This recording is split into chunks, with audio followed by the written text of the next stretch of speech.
pembiayaan luar negeri tidak seseram yang diduga Dibayangkan. seperti kayak misalnya penjajahan gaya baru. Ada keuntungan dari situ, dari PPP itu yang public private partnership. Kalaupun ada alternatif pendanaan dari dalam negeri. Yang lagi happening banget itu koperasi sih. Koperasi. Betul. Oke. Koperasi Gimana tuh perumahan. ininya? Skemanya gimana tuh?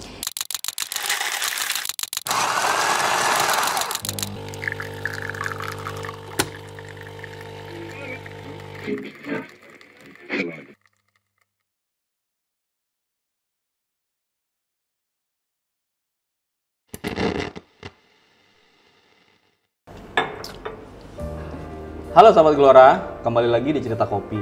Hari ini saya nggak sendirian nih, sudah hadir di tengah-tengah kita yaitu orang yang dulu sudah akrab di platform sosial media, tapi baru ketemu hari ini. Apa kabar Zahra? Baik, alhamdulillah. Dulu nama akunnya Zahra Ismi kalau nggak salah. Zahra Isma sih. Iya, Zahra Isma. Yes, Oke. Zahra Isma. Dan akhirnya ketemu hari ini ya. Iya, akhirnya ya. Iya. Saya sekarang udah punya kopi. Alhamdulillah. Warung kopi. Baik, Jadi keren banget boleh sih. dicoba kopi buatan saya, silakan. Yuk. Thank you. Bismillahirrahmanirrahim. Karena butuh kopi kenapa? Karena ini kan pertama kali kita ketemu nih. Aha. Saya mau ngobrol soal sekarang kan Zahra juga aktif di struktur Partai Gelora ya kalau nggak salah ya. Betul.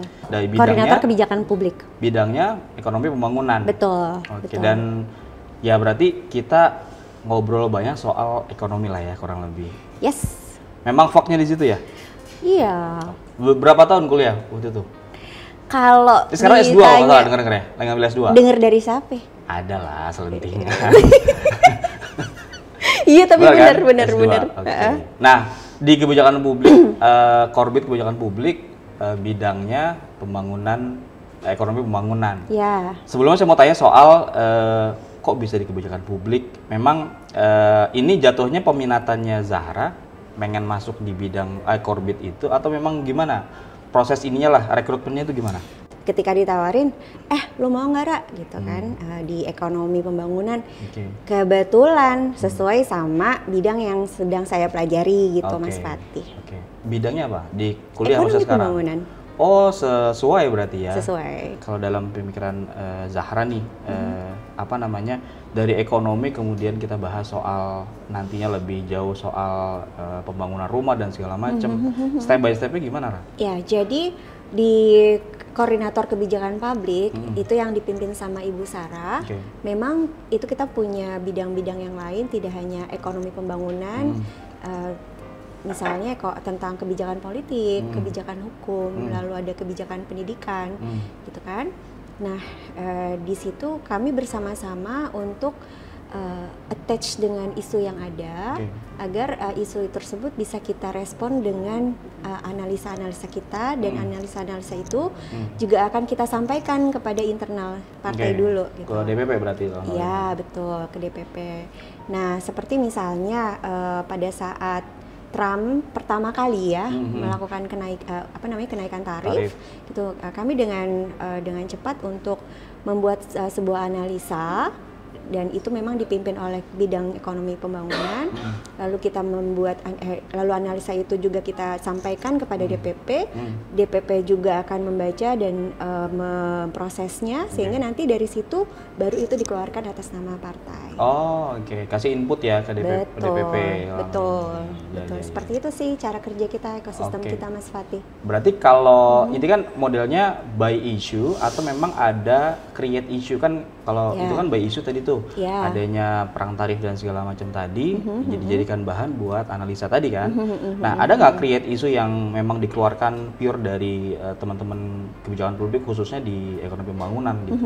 Ada ide tawaran nih, kita mau bikin ini nih buat Indonesia ke depan lewat Partai Gelora gitu. Ya, itu good point banget ya, tapi itu lumayan berat ya. Sambil ngopi. Misalnya isu yang kita create sendiri nih, yang kita create sendiri adalah soal housing, pembangunan itu kan masuknya ke pembangunan infrastruktur ya, gitu. Nah, yang seperti itulah yang kita kerjakan. Oke, housing itu berarti salah satu yang concernnya Partai Gelora tawarkan adalah terkait kebijakan tentang perumahan. Betul. Concernnya Zahra juga kalau nggak salah berarti situ ya. Kebetulan sih. Seberapa urgent deh kita butuh dana dari luar? Ini kita udah langsung ngomong pembiayaan nih. Iya, karena bicara soal perumahan nih. Kebetulan saya juga saya kan pelakunya. Iya. Jadi pas Zahra kesini, wah ini salah satu pertanyaan yang pengen saya tanyakan sih. Gitu. Gimana, Ra? Ya cuman yang ingin Gelora katakan atau ingin wabil khususnya itu dari kebijakan ekonomi pembangunan katakan bahwa kita itu dasarnya bukan person to person tapi tentang hukum yang berlaku begitu. Publik harus memahami juga bahwa pembiayaan luar negeri tidak seseram yang diduga seperti kayak misalnya penjajahan gaya baru lah apalah. Itu masyarakat melihatnya gitu tuh. Tidak seperti itu sebetulnya karena yang namanya sebuah kerjasama kalau istilah akademiknya itu public private partnership gitu kan. Itu kerjasama antara government dengan yang yang private, yang perusahaan lain, baik itu dalam negeri maupun luar negeri, itu adalah hal yang sudah diatur.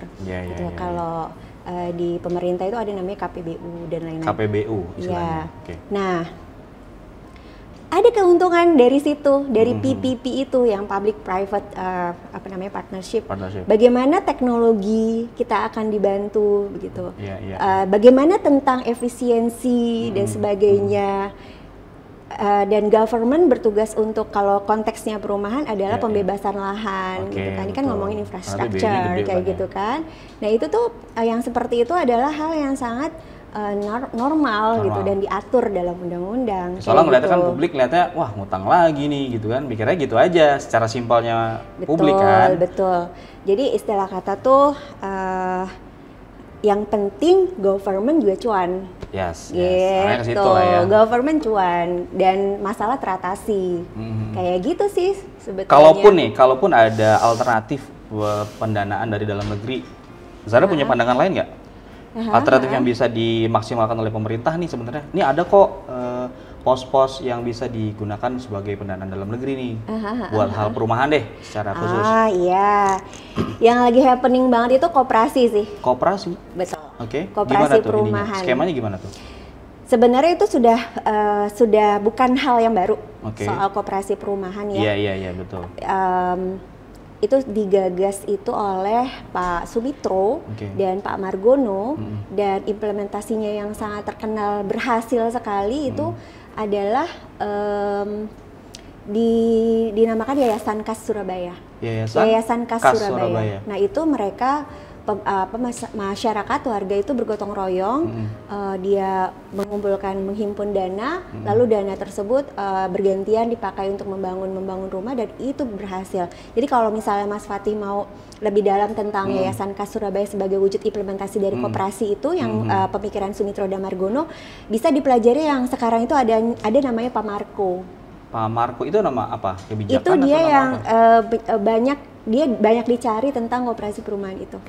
Keilmuan beliau ada di situ gitu. Nah, kemarin Kementerian PKP dan Kemenkop itu sudah datang tuh ke Jogja dan itu sudah akan ada percontohan desa yang akan yang dibangun. Yang di Jogja itu bukan kalau nggak salah? Betul. Yang itu. Itu perumahan yang berbasis koperasi. Mas Fatih udah tahu berita yang anak-anak muda Menteng nggak yang punya rumah 700 juta di Menteng dong? Iya. Nah, itu perwujudan dari koperasi.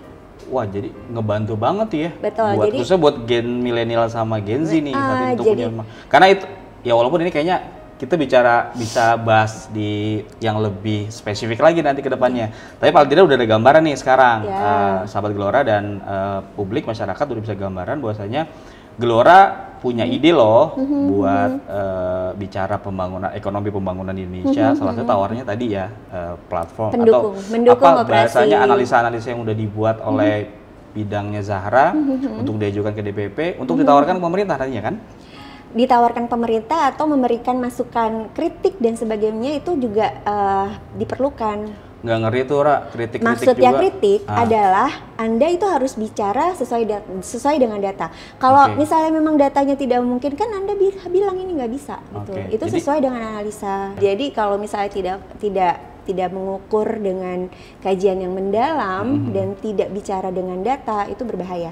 Oke, kebuka deh sekarang nih, saya khususnya ya, gitu kan.